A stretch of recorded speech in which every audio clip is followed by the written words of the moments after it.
Myself, Dr. D.P. Das, University Department of Physics, BRA, Bihar University, Muzaffarpur. Today I am giving an online lecture on operational amplifier, which is a topic of electronics science and electronics.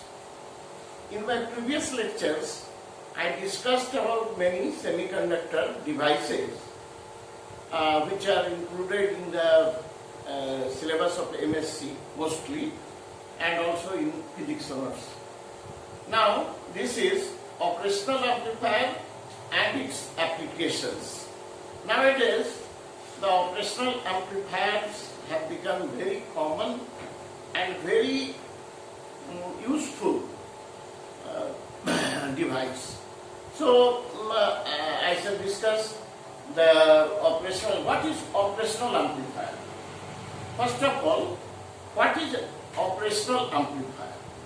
The operational amplifier is a direct coupled high gain integrated amplifier to which negative feedback is added to control its overall response characteristic. Let us know the terms. Operational amplifier. The name operational amplifier has come because of its ability in performing different mathematical operations like addition, subtraction, integration, differentiations, and many more applications. So it is called operational amplifier. We know that an amplifier amplifies, we give some input and that is amplified in the output side. The ratio of output and input is called gain. So we can increase the gain and many more properties of an amplifier by coupling it with another amplifier or more amplifiers. The cascade of so many amplifiers can give better results. So operational amplifier is actually not a single amplifier, but it is a combination of so many amplifiers to perform the necessary mathematical operations. And it is generally now these all amplifiers are constructed on a single chip, that is in integrated circuit, and the fabrication of integrated circuit is also very simple, and so it is commonly used nowadays.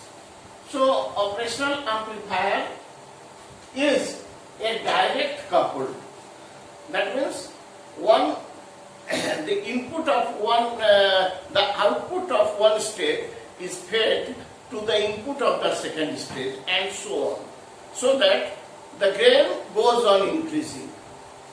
So this is high gain by coupling process.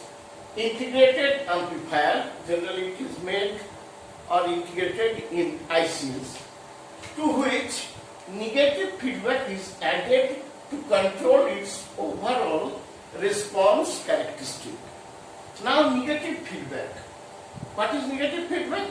If we feed some fraction of output voltage into the input, then that process is called feedback. And if the feedback voltage is in opposite phase to the signal, applied signal, then it is called negative feedback.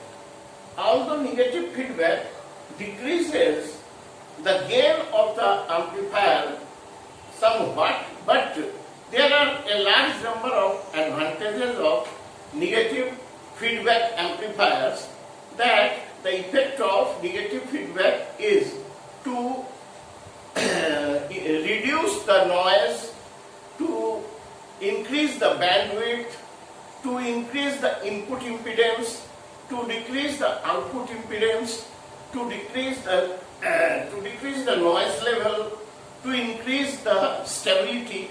There are many more properties of negative feedback. So those properties, in addition to direct couple, the effect of negative feedback not only enhances the gain but also the properties of negative feedback are incorporated in this operational amplifier. Now, first of all, what is an ideal operational amplifier? So ideally, we assume that an ideal operational amplifier will have the following properties.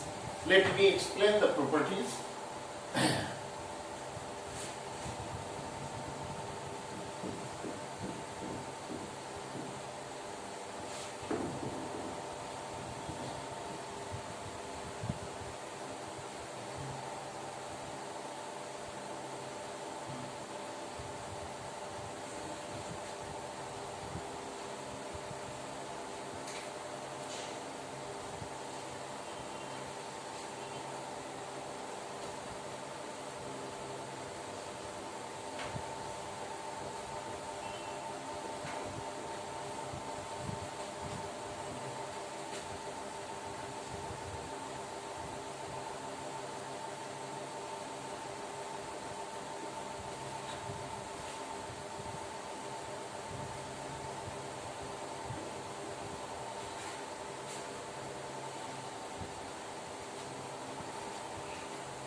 if we construct an ideal operational amplifier, then our objective is that its gain, voltage gain, that is ratio of output voltage, input voltage and input voltage, should be infinite. The gain is infinite. The input impedance is also infinite. The output impedance is zero. The bandwidth is infinite. Perfect balance, that is output voltage is zero when equal inputs are applied in two input terminals. Equal input signals are applied in its two input terminals, and total stability, that is thermal stability, is 100%, that is the gain does not depend on temperature. In short, we call operational amplifier as op-amp, OAP, op-amp. Now, see these properties. Actually, the negative feedback reduces the gain, but it is not a single amplifier, but it is direct coupled so many amplifiers. So, a large number of amplifiers, when the input or output of one stage is fed to the output of input of second stage, and output of second stage to the input of third stage, and so on, then the voltage gain, although somewhat decrease in negative feedback, will go on increasing and increasing, and it will become infinite when the whole total integrated circuit is concerned. You know, these effects are all due to the negative feedback, the properties of the negative feedback. We know that the negative feedback increases the input impedance. In a normal amplifier,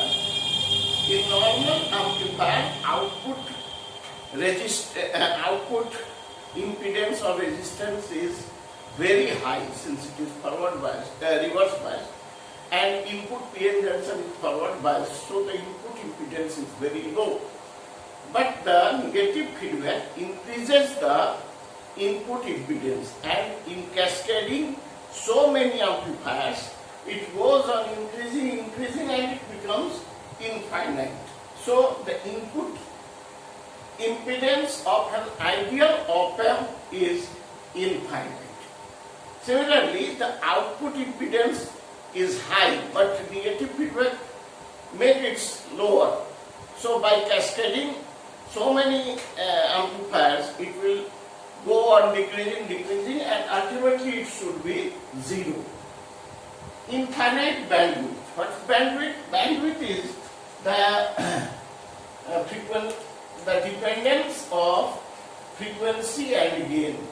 We know that as frequency increases, first of all gain increases, then after again it becomes, this is called low frequency range, this is mid frequency range, and high frequency range again it decreases.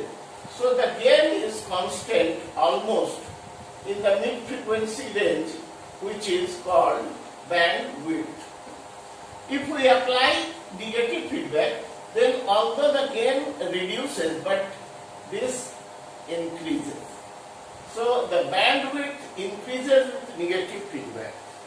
And if there are so many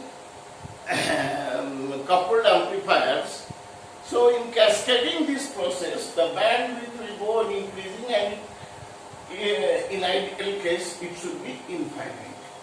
So we can use this in infinite range of frequencies. Now we shall see that there are two input terminals in op-amp. So if we apply equal input signals in the two inputs, then the gain should be zero. That is called perfect balance.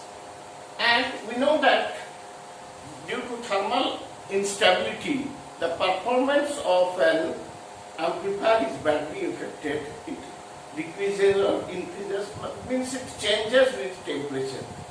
However, the negative feedback reduces the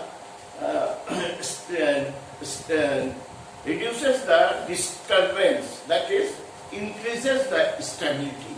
So, if we go on increasing the stability by so many units, then it should be total stable. That is, no thermal vibration can affect the gain. So these are the characteristics of an ideal operational amplifier. However, what we get actually in practical amplifier, that means in amplifier we made in the laboratory or in the industries, they do not 100% fulfill these characteristics. They approximate it. That is, in place of infinity, it is very, very high. In place of zero, it is very, very low. Similarly, there is not perfect balance. It should be perfect. If the two input terminals are supplied with same voltage, output must be zero. But what happens? We get some offset voltage there, some stray voltage which is called offset voltage. So that is a deviation from ideal. Similarly, the stability is also not in total, but in some states. Now we see the equivalent, what is the circuit symbol of operational amplifier. Actually, the internal circuit is very much complicated, but this is the symbol of operational amplifier. There are two input terminals, A and B. A is called inverting input terminal, whereas B is called non-inverting input terminal. The sign negative indicates that if we apply some voltage in this terminal, that is inverting input terminal, the output terminal, the output voltage will be of opposite phase. That is, when some voltage is applied here, the voltage in the output side will have a phase reversal of 180 degree. That will become anti-phase. That if we apply a signal here, then in this side, after amplification, the upper portion will become lower and lower portion upper. That is, there is a phase reversal of 180 degree in this terminal. And so 180 degree phase change means negative, quantity becomes negative, and so the sign negative has been written here, and it is called inverting input terminal.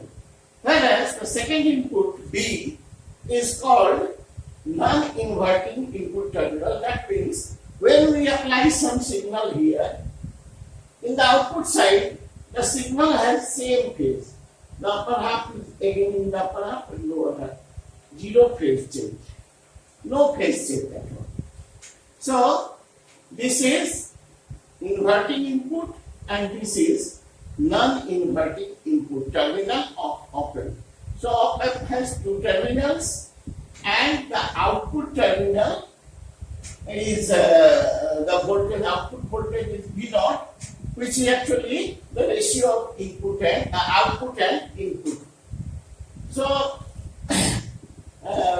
if voltages are equal, if two voltages V1 and V2 are applied simultaneously on the two terminals, then the net input voltage will be equal to V2 minus V1. The input voltage applied to terminal B is V2 and terminal A is V1. So in since it is inverting and this is non-inverting, so this will remain plus side and this will become minus. So the resultant input voltage will be the difference of these two voltages. So this acts as differential amplifier. The output is proportional to the difference of input of applied at the two terminals. So this is the circuit symbol. Now, as I told earlier that in ideal case, everything, the output impedance is 0, the input impedance is finite, infinite, and so on. But in real case or non-ideal case, it is not so.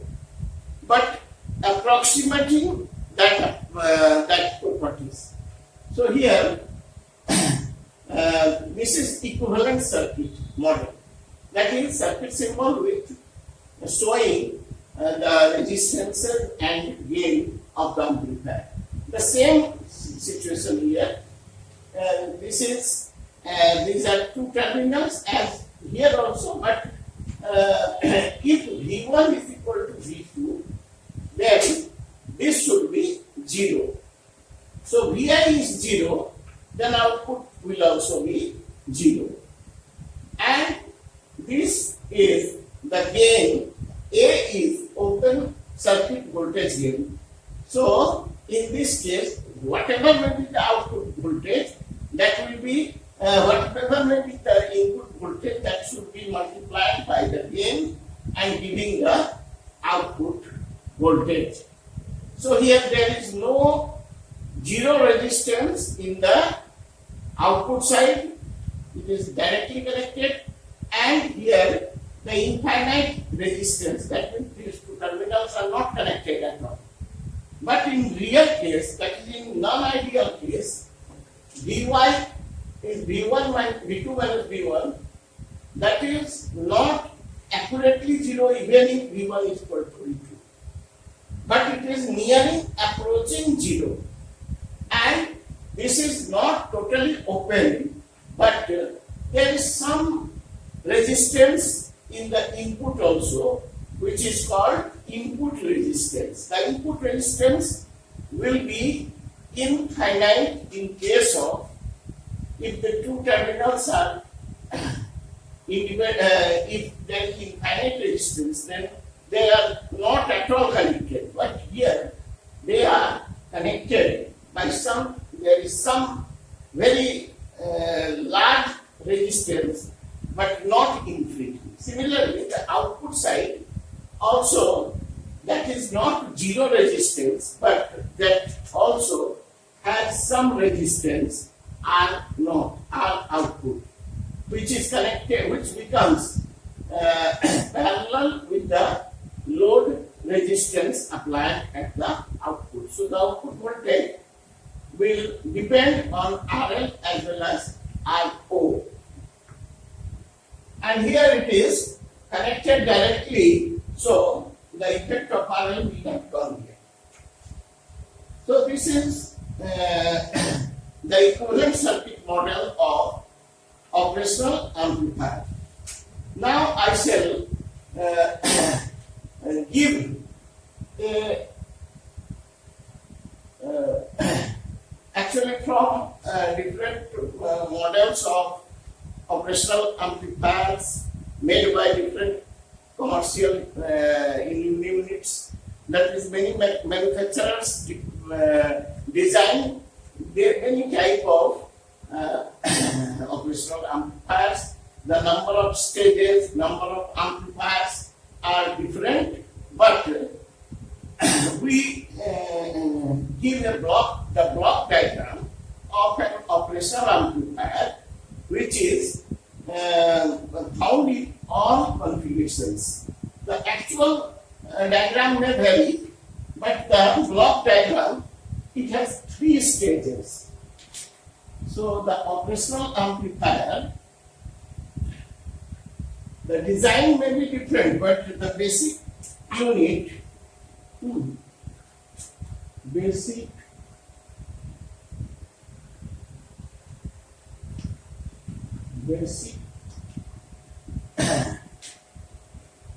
block diagram. of M.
So it has basically three stages. The operational amplifier, the number of, that is not a single unit but cascade of so many amplifiers.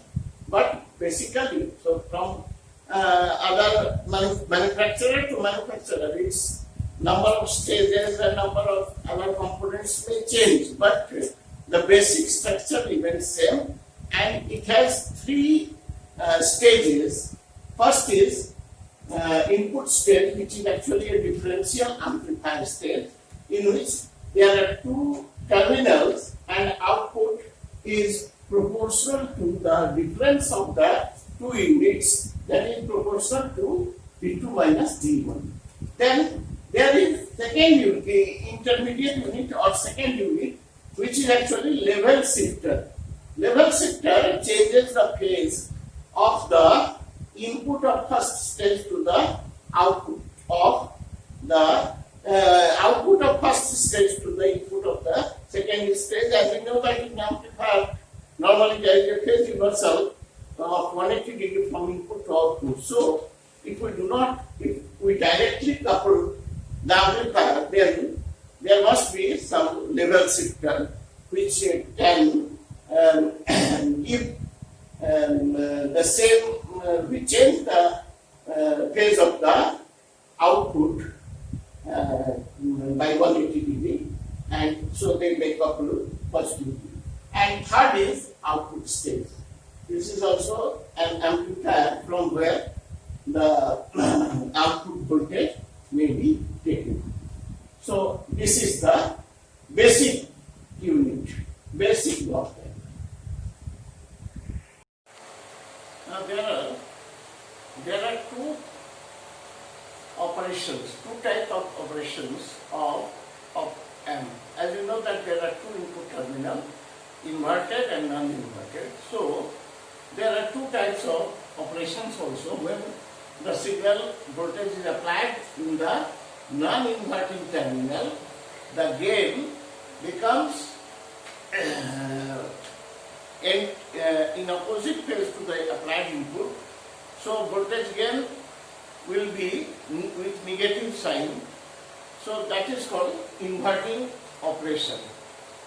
Since it is op amp, this is also known as inverting amplifier. Inverting amplifier means the gain of the amplifier is negative, or the output is 180 degree phase change from the input. So this is the circuit diagram of an inverting amplifier or inverting using op amp. So this represents the operational amplifier, and the input signal, input voltage Vi is applied to the inverting terminal, input terminal A of the operational amplifier through a resistance Ri. This is an external resistance through which the voltage is applied to the inverting terminal, input terminal A. the output, the second terminal, that is the non-inverting terminal, is grounded. So V is equal to, we know that we consider the potential of the earth to be 0. So this is grounded, or the voltage is 0 in this terminal. This is output voltage V0, and this is the feedback resistance. This RF is a resistance which is used for feedback purpose. Then this is the circuit diagram. Now, since the gain of an amplifier, gain A, voltage gain A is infinite. That means we know that gain is V output by V input. So it will be infinity only when Vi will be 0. Right? If this is 0, then only this will be infinite.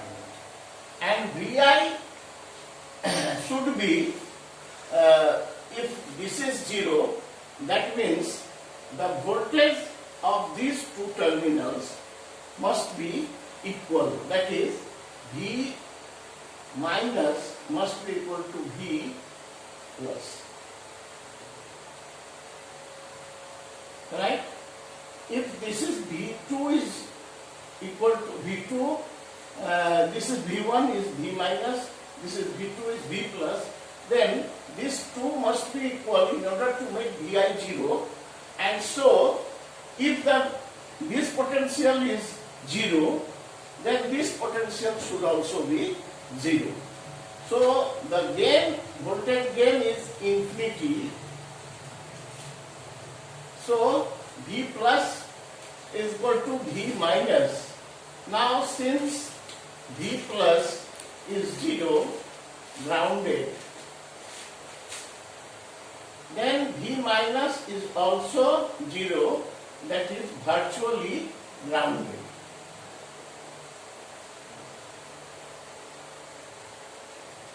So we can see that if this is grounded, then the voltage at this point is 0, then the voltage at this point should also be 0, in order that Vi should be 0, so A should be anything by 0, that is infinity. So since we consider the op-amp to be an ideal one, so in ideal op-amp approximation, we can say that the voltage of these two will be equal, and so if it is 0, this should be also 0, so this is virtually grounded. Now, the current will flow from, due to this applied voltage, a current I will flow through Ri, and at point A, it should be divided into two parts. One part will pass through RF, and another fraction should pass through the operational amplifier. However, this does not happen since the input impedance is infinite, so no current will flow through it, and therefore, by Kirchhoff's law, the input current must be equal to output current. That is, if no current passes in this direction, no current passes, then the total current should move from Ri to Rf. Since the input impedance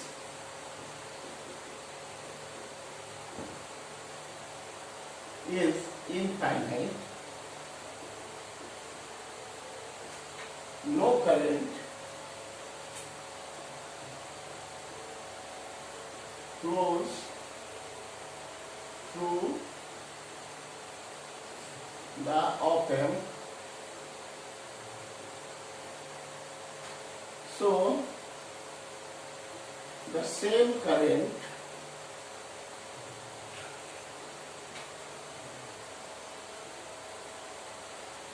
I which flows through Ri must flow through Rf by KCL, by Kirchhoff's law, Kirchhoff's current law. By Kirchhoff's current law, the incoming current must be equal to outgoing current. Since no current passes in this direction, that is zero current, so the same input current will pass through the RF also. Now, see what is the value of this current?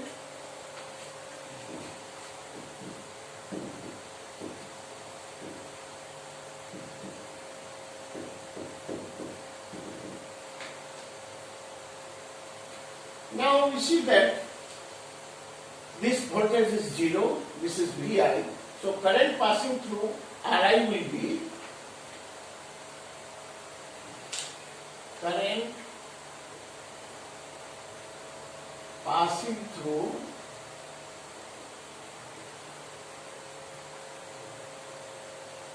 Ri will be equal to Vi minus 0 by Ri, that is Vi by Ri. And current passing through Rf, current passing through Rf, this will be equal to, since the current moves from this to this, the voltage is V0 here, voltage is 0 here, so the current will be 0 minus VO by Rf, that is minus VO by Rf.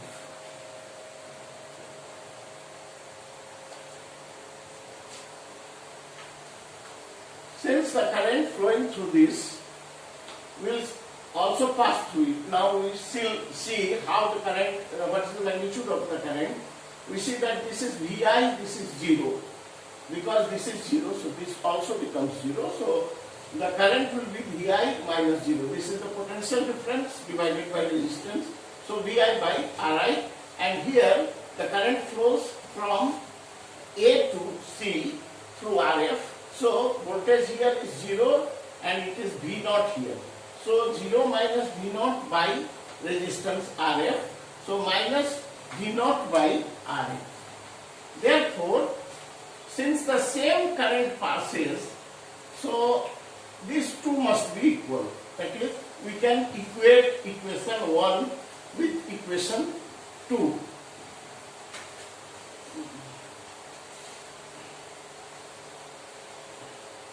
So equating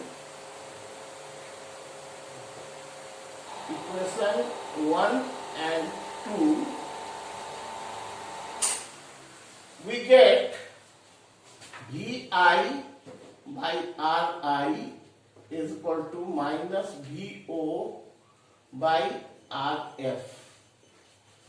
So voltage gain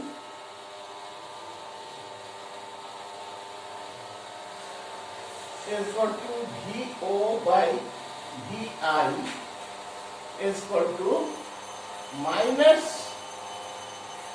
Rf by Ri. So we see that the voltage gain, which is the ratio of